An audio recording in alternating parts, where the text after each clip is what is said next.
Para falar sobre os riscos na gravidez, vamos conversar com a ginecologista Poliane Prismic. Bom dia, Poliane. Kate Middleton foi internada por conta de um mal-estar, mas isso é comum nas gestantes. Então, como saber se os enjoos são normais ou algum problema sério? Na verdade, Regina, de cada 10 mulheres que engravidam, 8 vão ter náuseas. Dessas 8, 4 vão ter náuseas com vômitos. Tanto que é uma brincadeira comum quando uma mulher começa a passar mal, de que ela possa estar grávida.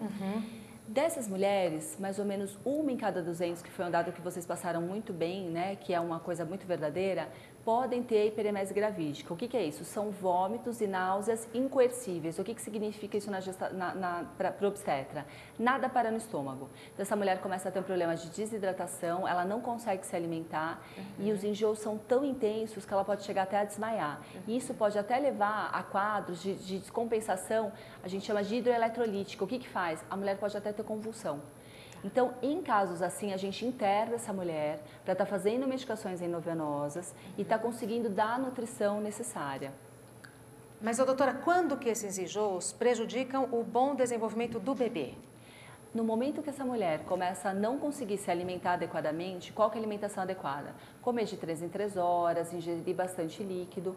Algumas mulheres, elas acordam já e nauseadas e começam a vomitar até a bile. Quando você está em jejum, por exemplo, quando a gente dorme por 8 horas, nada para no estômago. Nesse caso, se ela não conseguir tomar medicação por boca, a gente acaba tendo que interná-la e entrar com medicação endovenosa. Doutora Poliane, tem algumas perguntas chegando aqui pelo Twitter do nosso programa. Tem gente perguntando aqui o seguinte: por que esse período inicial da gravidez é tão delicado? E por isso muitas mulheres não gostam nem de falar, nem de comentar que estão grávidas, né? Esperam um pouquinho. Douglas, porque infelizmente o período das primeiras 12 semanas, que é até o final do 3º mês, é o período que você tem mais riscos de perdas, de abortamentos. E por quê? A gente já teve, na verdade, a maioria das vezes, essas perdas são causadas por alterações genéticas. Então, essas mulheres, por volta de 8, 9 semanas, muitas vezes têm a gestação interrompida. Por quê? Porque o nosso corpo, ele seleciona embriões de maior qualidade. Então, se essa criancinha tiver qualquer tipo de malformação, ele expele, ele joga fora. Então, isso é muito comum até o final do 3º trimestre. Para você ter ideia, a gente acredita que 1 em cada 4 mulheres vai ter um abortamento. E se acha que isso é até maior, é que muitas vezes as mulheres engravidam, não sabem que engravidaram e tem uma menstruação com atraso pequeno, mas aquilo já seria um abortamento. Ô, doutora, quais são as doenças mais comuns durante a gravidez?